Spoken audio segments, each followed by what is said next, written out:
Hello, welcome to Film Talk. My name is Efefiong Akpan. I come to you now. No nation faces crushing crises, natural or man-made, and remain the same.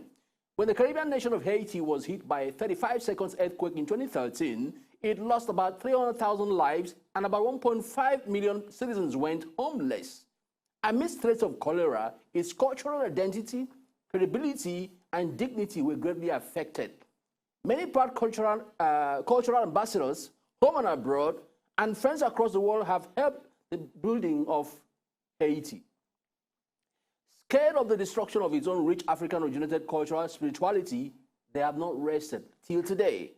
One of such prides of Haiti, Adjunct Professor Jacquil Constant, a Haitian American independent filmmaker, teaches cinema production at the Pasadena City College, California. He is also the founder of the first ever Haitian International Film Festival in Southern California. Jacquil Constant is a curator of many parts. He curated arts called Haiti is a Nation of Artists in 2015, Haitian Magical Realism in 2016, and exhibited at California State University Northridge, and Haitian Realism in 2019 art show exhibited at Pasadena City College in California, Southern California. He's a film curator for the Black Association of Documentary Film Producers, exhibiting documentaries for the St. Clair Brown Film Series. The keynote speaker for the Haitian Art Museum in Chicago and Church of Africa in Long Beach, California. He's an active member of the Black Association of Documentary Filmmakers, the International Documentary Association, and African Arts Association. Welcome, Professor Jacquil Constant. Thank you so much for that excellent introduction.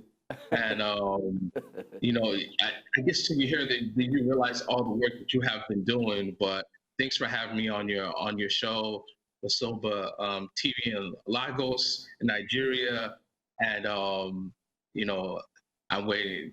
Thank you so much. Thank you for coming on the show.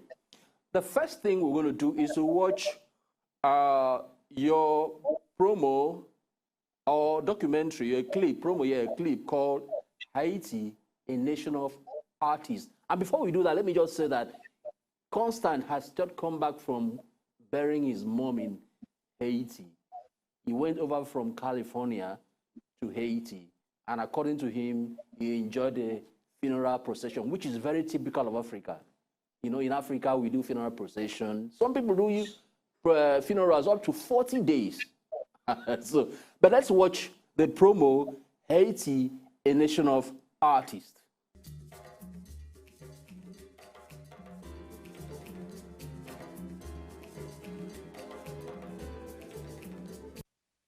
Haitian art has a deep history rooted in culture dating back to 1804, when Henri Christophe, the president of North Haiti, founded several art schools to represent Haiti in the world order.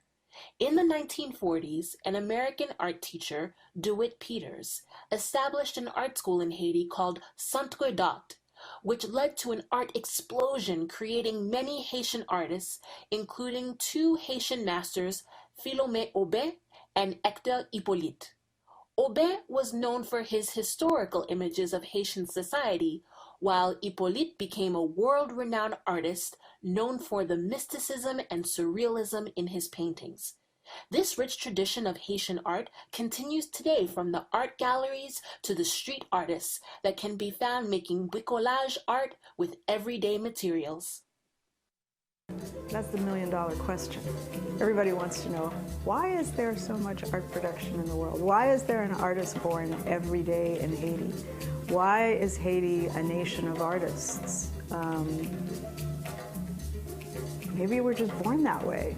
Maybe it's... Moi, j'aime théâtre coup cœur, parce que ça fait me faire, parce que toujours j'aime petit marine en pile. I love my painting. Same thing about my sister with my family, okay? Because I love that. I mean, one thing that's surprising about Haiti is how fertile our imagination is and how resourceful people are there in utilizing whatever they have to create something practically out of nothing that looks like, that is interesting, beautiful, and different, because that's the trick. You understand? A lot of people produce very nice things, a lot of things, but sometimes they are copies, they are pastiche of others. Our imagination is quite peculiar.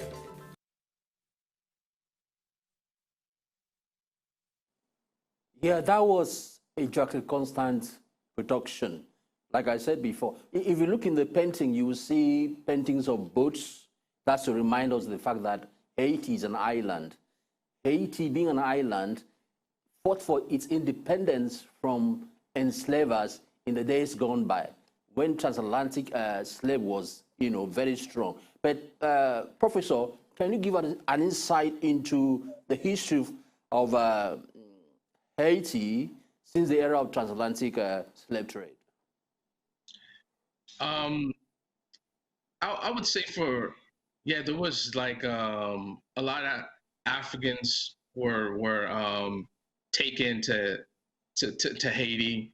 I'll say like in 17, I think it was like 1700s. I'm not a historian on this, but just basically the Africans were tired of being enslaved. And they wanted their own independence, and they first started, the first revolt was by Boukman in like 1791. Then later on, there have been other leaders like Toussaint, but Jean-Jacques Dessalines is actually the one who fought and won independence. Toussaint was more of like a statesman, but it was many leaders and women too who fought in the revolution, and even children who just they didn't want it, because in the sugar cane, since the main product, it was called the pearls of the Caribbeans, was sugar. So a lot of the slaves were dying every 5 years. So we had a mass migration of Africans coming. So you had African storytelling, culture that was different from America, where cotton, you could live until you're 50, 70 years old, but you're dying so young that and I think that was the thing why and with the Creole, you had so many different languages from different tribes in Africa, from Benin, from a lot of people tell me of Yoruba, from Nigeria, from all these. So I think all those different African different traditions and tribes, they created their own language. And I think that's why the art's so strong, because that was the way, visually, that's the way that they were able to communicate through the drums. That's why they made the drums illegal, because they knew that we could communicate with each other miles, you know what I mean? So I think the European was really, had a problem of us unifying in a sense. And we're the majority there, like 80% of the population was Black, maybe 5% were French at the time, who were kind of slave owners, and you had the planter class and what they call petite blancs, like the small whites who just had like maybe a couple slaves. So I think when they banded together and they just they went to their spirit, the African spiritual connection of like, we want to be free, and we're going to demand our freedom, and you had some of these men were, kings in Africa. Some, they were trained guerrilla. They're already fighters in Africa. And I think, from the women who are part of it too, really trained, them working together so they could have their own independence. And they want to do that for the whole African diaspora. That's the thing that I love about Haiti finding its independence in 1804. And that's the reason why I named the documentary Haiti's a Nation of Artists. Instead of what mainstream identifies us as the poorest nation in the Western Hemisphere, I tried to change that narrative and show that we have great art, and we're a culture of freedom and resilience. So that's what you get from Haiti's contribution to and any other place that needed aid in a lot of countries in Latin America.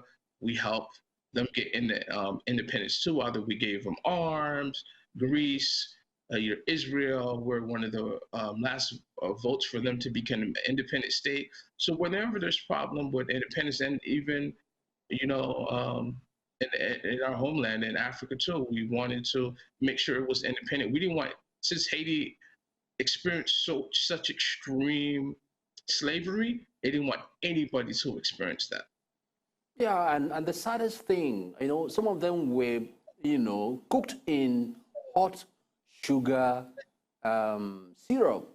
And I mean, no human being could be boiled inside hot syrup and wouldn't want to revolt, to survive. It was sheer wickedness. The next question is, can you explain, okay, let's discuss the origins of Haiti's mixed spirituality, though there's emphasis on African juju or voodoo practices, mysticism. I know Haiti has this cross between, I think, Catholic religion and African mysticism. Can we shed some light on that, please? Yeah, it's a mix between both religions, and it's because you couldn't pray to since you're a Catholic, you couldn't pray to your traditional African religion. So they use as the saints as still communicating with their for their spiritual practice. Like when you think of Ogun, he's a warrior. What I mean? So they'll use a saint. Ogun, they would have Obatala, they would have like, what I mean? One that's like Toussaint is his name, right? It's called All Saints. Okay. So he's a door opener. There's a particularly spiritual deity for that's an opener. So he opens pathways. I forget the African spiritual name, but there is one of the spiritual that is an opener. So you see that the culture was able to transcend, and that's how they were able to. They had a belief in themselves. They had a belief that they were men. They were more than the slavery that they were experiencing. I think it made them think about home, and I think being close to the water is something symbolic to the island. Like it made them long to connect back home and go to Africa. And it was like, even doing the slave trade, some Africans would rather jump off the boat than be slaves. The death was better than slavery for them. Yeah. And I think they had that kind of resilience that they would, by any means necessary, be free. Yeah. So you've tried in your own best way as an Haitian ambassador in California, America, to promote your identity and dignity. And now you intimated me about the mainstream film festivals neglecting Haitian identity, and so you had to find a way to make that possible, which you just said. And so how has that lack of representation post 2013 earthquake impacted on the people, even you in the diaspora in California? It made a tremendous impact on me, because I was tired of all the negative images and showing Haitians with no agency.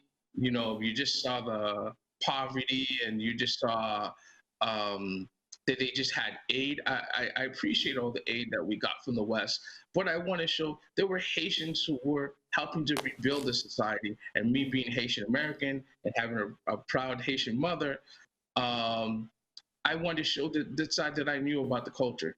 So I think that's when the film festival came after. After I did the film Haiti's a Nation Artist and traveled to New York, Miami, and Haiti, and met so many of other filmmakers from the Haitian diaspora, I was like, we need a film festival. Just what my film is not enough, And I had to realize that let's have a film festival. It became like a revolution of the Haitian diaspora going back home to connect with its roots. And I said, let's, do a film festival. And since I was in the film festival circuit myself, I would connect with the filmmakers, and they wanted to tell the story. And I said, let's just do this together. And I had support from filmmakers from my first film festival in 2015 at California State Northridge. The last 3 years they've been at the Barnes Gallery Theater in Hollywood, because I wanted to show that we could have quality. So I think a lot of times when even the Haitian diaspora, they don't see it, they don't think it's not possible. So I wanted to show that we're making amazing films, and a lot of these films are self-funded themselves. And, I think it's just like the second generation Nigerian filmmakers who went to film school, like myself, who are like, we want to leverage the knowledge and information we have to show our community in a different light. And once you do that, it opens the world for you, because now I became an international film festival, a filmmaker, and the film festival just opened what Africa have in store for you and what Haiti has in store for you once you identify with your culture and who you are. Yeah, we're going to be talking about the totality of the effect, what you have achieved so far. But introducing you again, I'm talking to Adjunct Professor, Haitian independent filmmaker who teaches cinema production at the Pasadena City College in California. His name is Professor Jacquil Constant.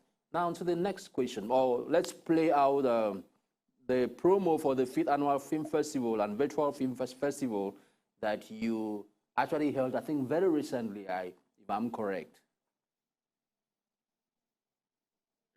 So we couldn't have it at the theater. I'm excited to partner with Ezurb TV for our virtual film festival.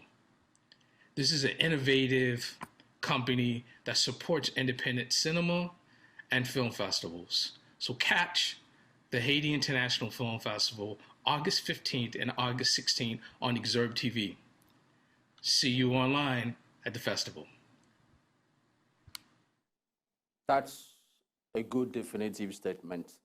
Then it is not easy to set up a film festival, I know, but you mentioned to me on phone when I called you that you had support from non-profit Los Angeles only Haitian International, you actually instituted non-profit Los Angeles only Haitian International Film Festival.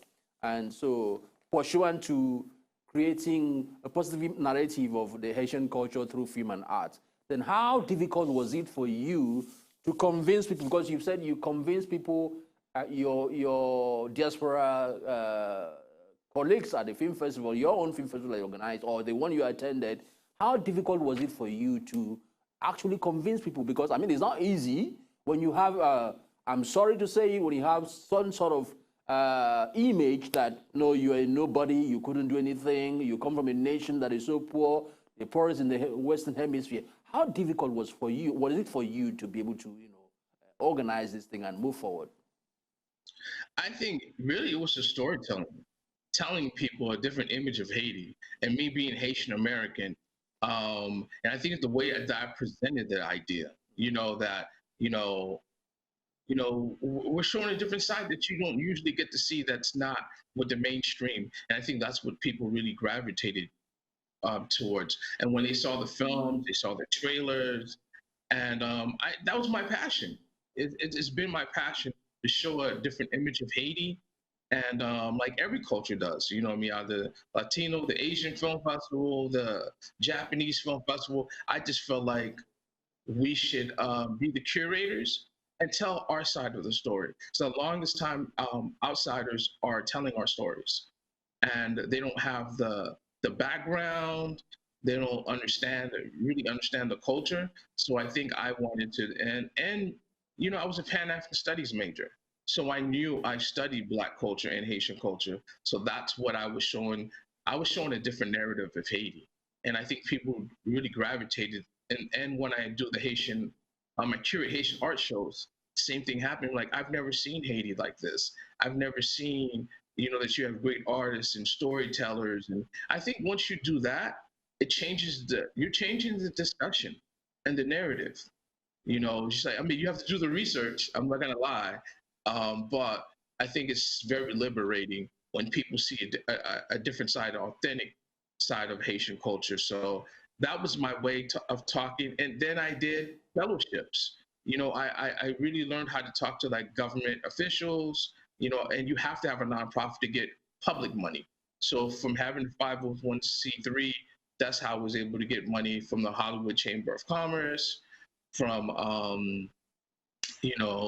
there was a lot of other, the Hollywood Neighborhood Council, and from the Haitian community. Once they see that I got support, and I think it started at the university where the provost, helped with funding and the different departments, my film department, Pan African Studies Department, the art department. I think me being an interdisciplinary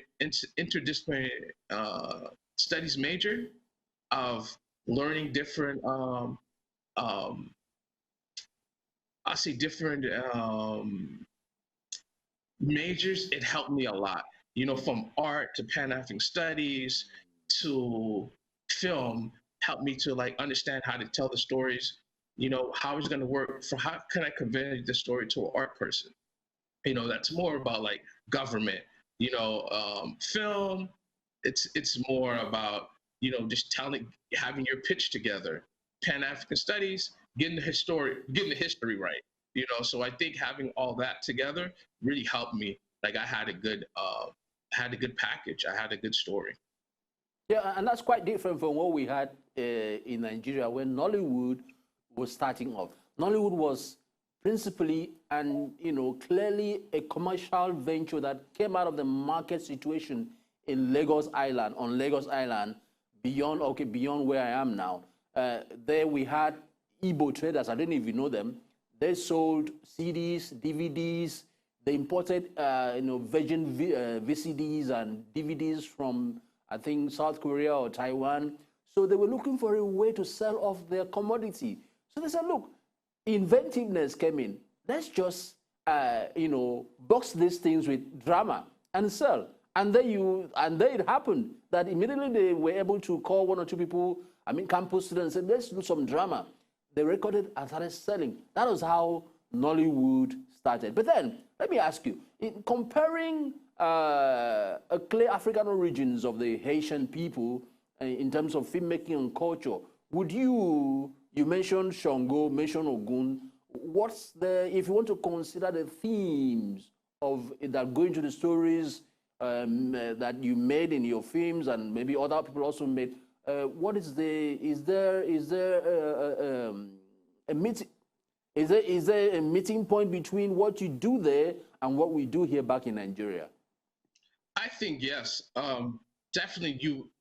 If you've been to Haiti, it's like the Black China. Like everyone's hustling.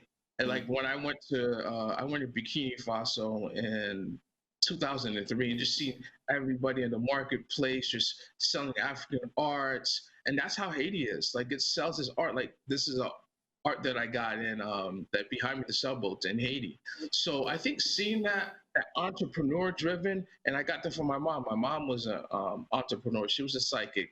So I guess like having that immigrant experience, even you here, that makes something happen. So I think I had that already within me. So I just did that with Haitian film and cinema, just showing like we have this griot, rich tradition of like telling our culture, you know, storytelling. So that's definitely very influenced by Africa itself, of going out and making something out of nothing, you know. And I think, but having a rich culture tradition to reach back to.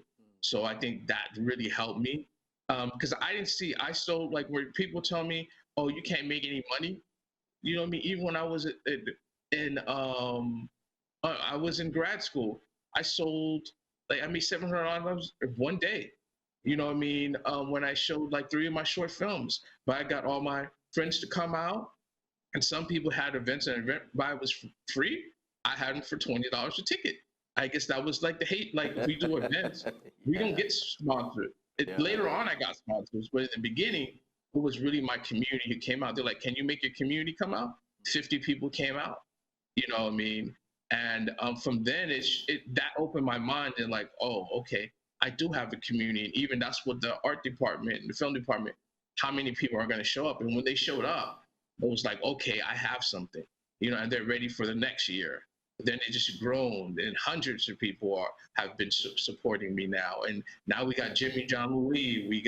When we brought to Hollywood, because I had, you know, the school, when I had the first film festival, was basically in the suburbs, but I had to bring the film festival to the city. So when I brought to Hollywood, that's when I was able to get, you know, the celebrities to come, and that just changed everything for me. And Jimmy's been supporting it since the second year on.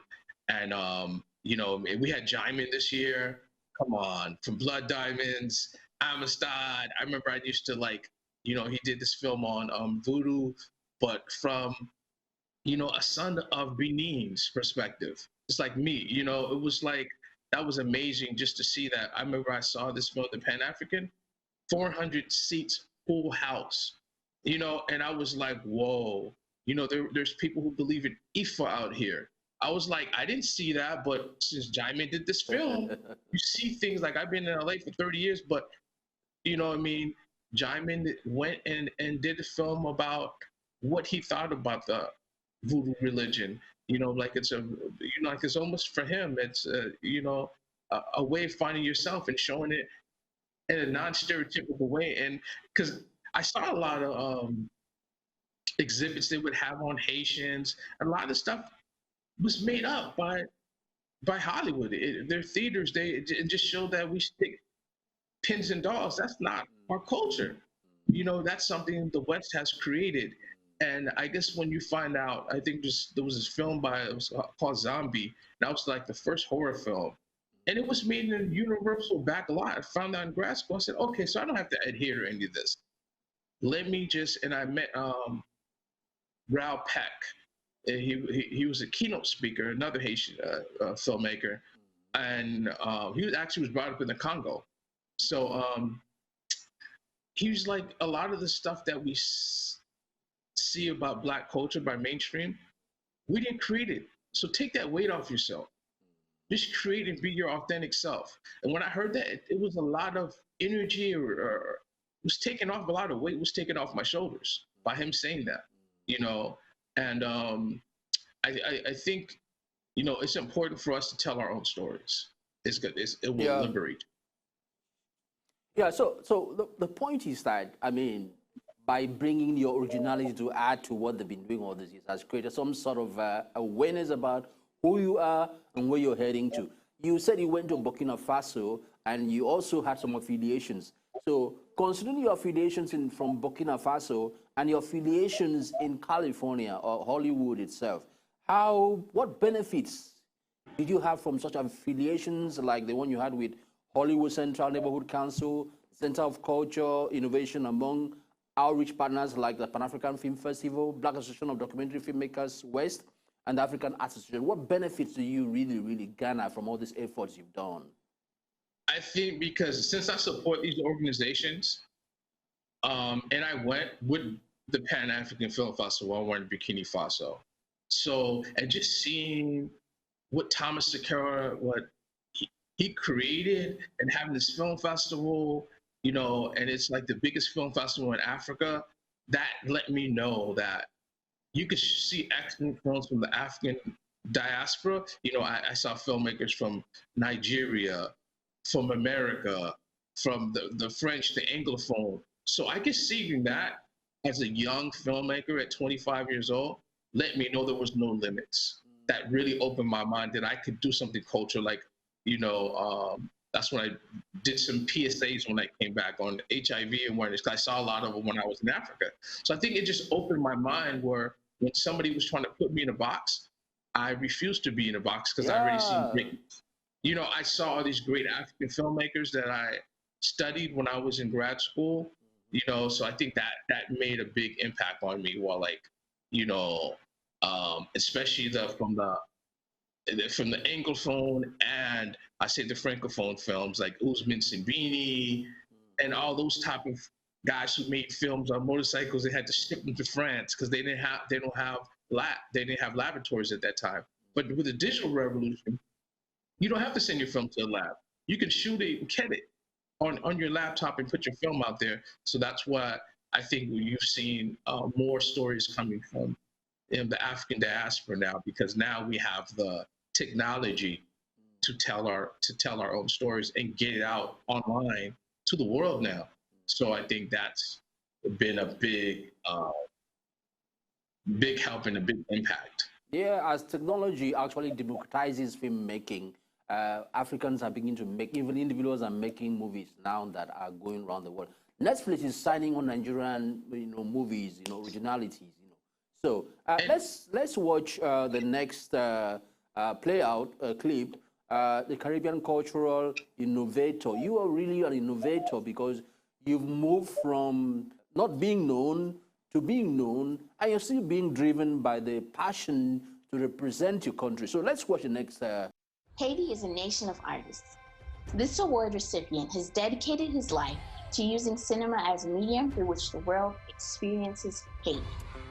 His mission is to change the narrative that we too often see associated with Haiti. Film is his tool of transformation and advocacy for Haiti. He is a filmmaker, cinema professor, and co-creator of the Haiti International Film Festival in Los Angeles. His festival has experienced such significant growth that last year, renowned Hollywood Haitian American actor Jimmy Jean-Louis was one of the presenters at the event. Haiti is a Nation of Artists is a film produced by Jacquil Constant, this year's recipient of the Caribbean Cultural Innovator Award. Hello, my name is Jacquil Constant. I'm the Executive Director of the Haiti International Film Festival. I'm so honored on behalf of our organization, we're receiving the Caribbean Cultural Innovator Award.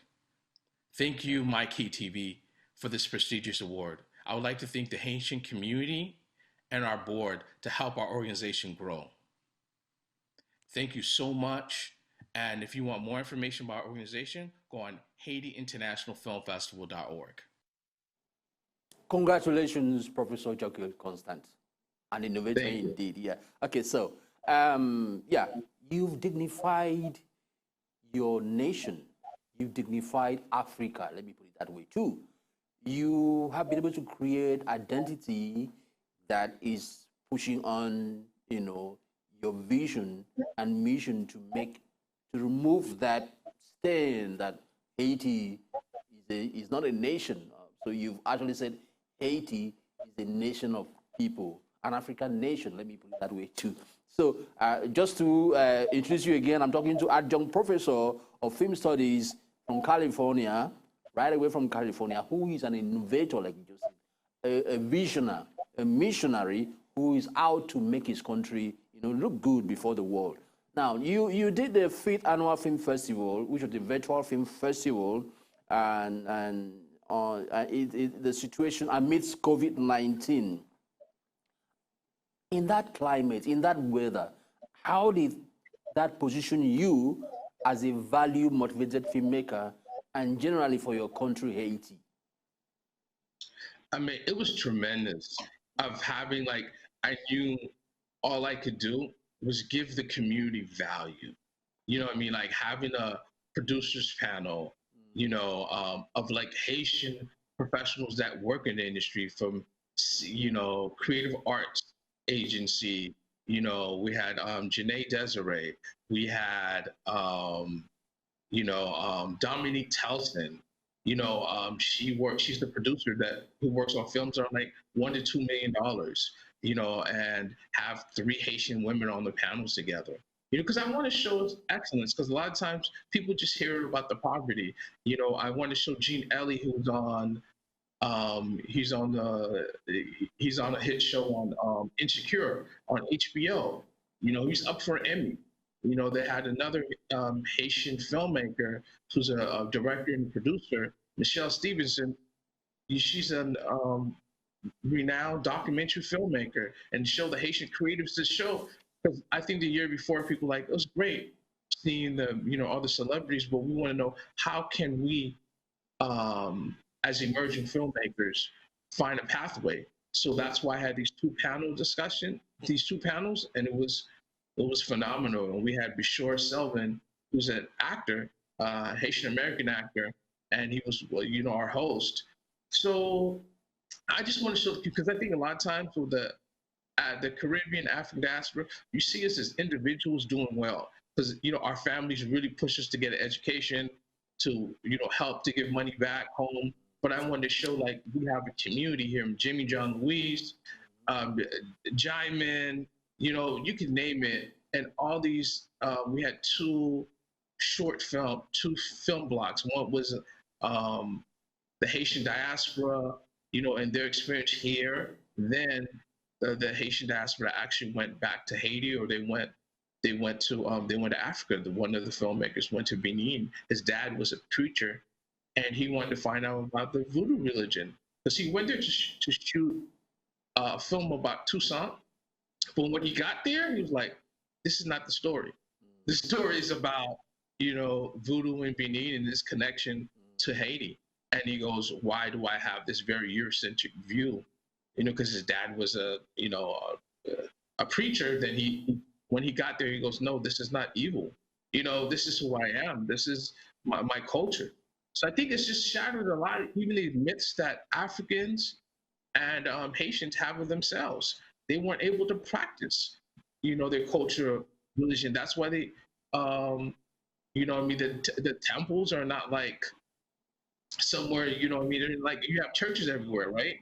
You're Christian when you go to Africa, but where do you see the temples? You know what I mean? Who's writing their beliefs? And I think now you're seeing in Africa, maybe the third, like this generation, like, no, we need to, like, if we know about Greek mythology, we know about all about Europe, what do we really know about Africa? What do we really know about, you know? Yeah. So I think it's like now our generation is taking it upon ourselves to, I mean, for you to be a whole person, make a contribution, you have to know your history, or you don't know where you're going. Yeah, that's right. For 12 years, you've done this. I mean, I would believe this is the 12 years as an independent filmmaker.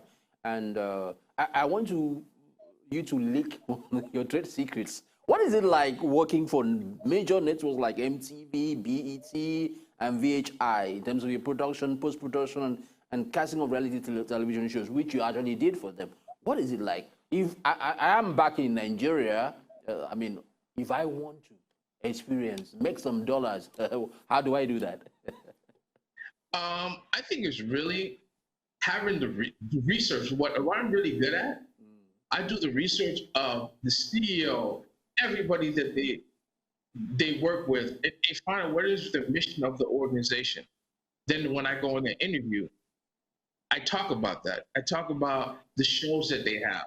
So you do all that research when there's thousands of other people, maybe 5% actually do the research. They just show up. But if you do the research, you're going to stand out. And I think for me, being raised in Hollywood too, like I knew the language, I knew the lingo, I knew the culture. So that was and I lived there, so you can tell me that I didn't understand it. So I know, especially, you know, my mom told you being Black and being Haitian, you have to be 10 times better, you know, or you have to, like, you know, really learn your craft. So I think that really helped me. And when I was there to, like, handle business and learn as much as I could. And I think they saw I was there.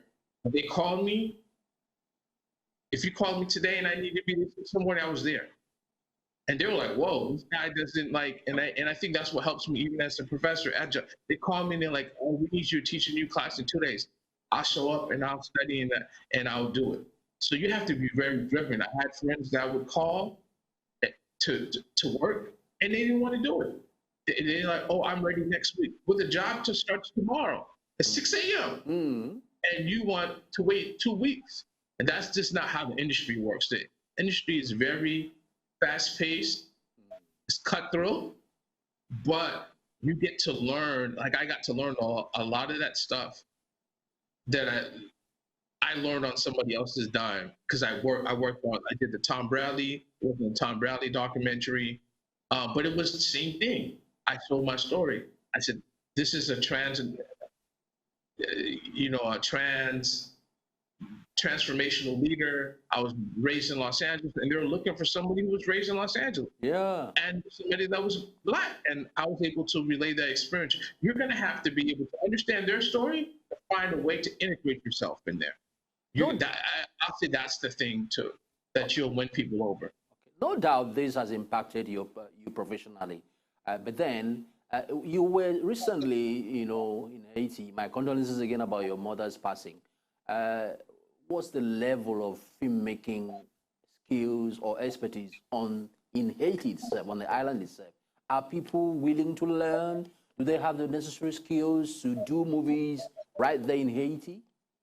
Yes, they do. I mean, they do have, there's people who are very talented. I think it's just the access and resources that I got being raised to here. So like I did a workshop on storytelling, the Hollywood storytelling at a nonprofit. So whenever I go to Haiti, I will reach out to the Cine Institute. They have a film school there, because one of the guys who won the best film award, this is the second film he submitted, and he won the best short film award from Haiti. That film. The film was called Raisin. It means it's basically like your background, like really being close to your roots. So being close to his African roots, and yeah, I think that really. Can you ask me the question again? The question was, are they up to it? Okay, you. Yes, they are. Yeah, okay. So now I believe, really believe that as an ambassador of Haiti, you always go back to build a film school to train your people and upgrade their skills and allow them harvest their creativity and really tell the story of Haiti. Professor Jacquil Constant, it's been so nice having you on the show. I don't know whether you're going to do a production very soon in Haiti, but what I usually do with my guests on Film Talk is to ask them, whenever they're going to do their next production, they should let me know so that we can talk about such productions. I believe it's going to be like that with you. And now I just had 2 remote interns actually in Haiti through the Haiti Tech Summit. So they've reached out to all the foundations in Haiti, and they're reaching out to like new film students, and that really helped because I saw this one film about Ebola, and it was a filmmaker from Nigeria. Oh. And he got all his funding from a foundation, and he had no stress.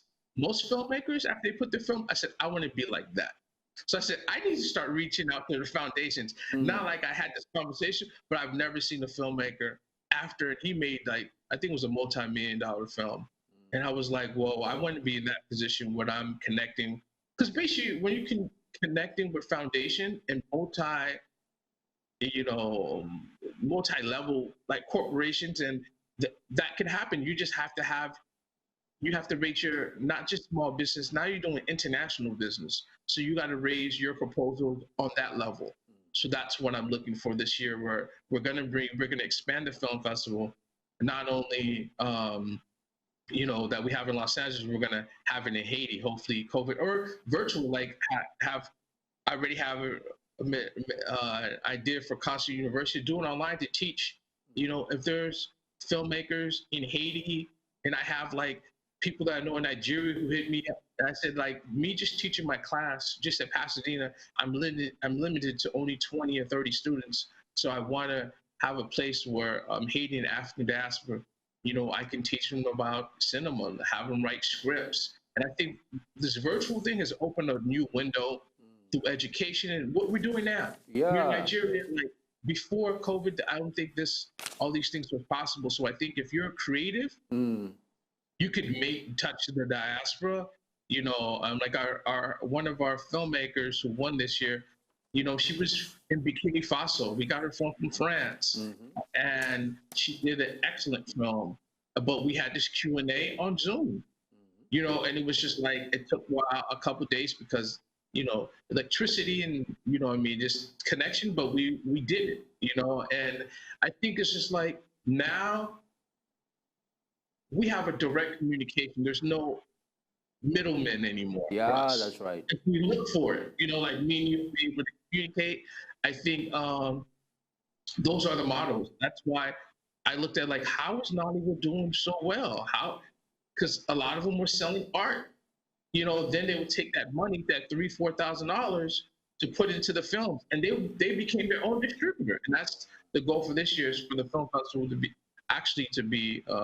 distribute most of these films. Now we have 5 years. We have enough films and contacts to actually make that happen. So I think it's just like, you're not waiting for somebody. You're creating that door that you want to be open. So I think it just changed because now you're the owner. You're the one. You're the gatekeeper. So I think it changes the discussion when you're actually the executive director. You're the filmmaker. You're the instead of asking for somebody to let you in, you're creating that door. Yeah. Well, This is Film Talk. I've been talking to Adjunct Professor Jacquil Constant, a Haitian American independent filmmaker who lives in California. He teaches cinema production at the Pasadena City College in California. He's the founder of the first ever Haitian International Film Festival in Southern California. I want to really express my gratitude for spending your time early in the morning like this in California to be on the talk. I am looking forward to talk to you again. I'll keep coming to you. I'll keep calling you. Thank you so much for being on this talk. Thank you so much, Jacquil. Thank you. And thank you for Wasloba TV and for having me on your show. And it just shows you the African diaspora. And I'm going to finish my film, Haiti's a Nation of Artists. So I want to premiere it in Haiti. And Pat, I think it's the African Pavilion that they have in the Cannes Film Festival. And possibly, definitely in Nigeria is one of the biggest market. 170 million people. So maybe you could connect me to something. Yeah, we're sure. We are a broadcast station, and we get contents to broadcast on our channels. We have a film academy right here in Lagos, so there's going to be a lot of synergy between us and the diaspora. That would be great. We'd love to do co-productions. That's the thing, because this year the theme is collaborations, the African diaspora, and us, because we could show people that it's possible. Because I think a lot of people don't think it's possible, but I think from traveling to Africa, traveling to Haiti, being throughout the U.S., like, whoa, we do work together. No, they always tell you that we can't. And I think my professors I had, who are Nigerian, who are from all over the African diaspora, was like, it's going to be hard, but you can do it. So I think they were realistic, but they were just like, doesn't mean it's not going to be easy, but you can make it happen. I think Professor Scott at the Pan African Studies, Professor Walters, a lot of them encouraged me when I was in grad school and undergrad. They told me it's going to be a tough road, but they're like, you can do it, so. That's right. That's why I'm here now. And we will do it. We will do it. Thank you so much for coming. Thank you so much. I'll speak to you later. Thank you. Well, that has been Film Talk from FilmLab Nigeria, and you can watch us at www.filmlab.ng/filmtalk. Check our blog, forum, and we're on Facebook and Instagram and Twitter. Don't stop tuning to this talk. It's beneficial for you if you're a filmmaker. Thank you so much. They need us, they need us.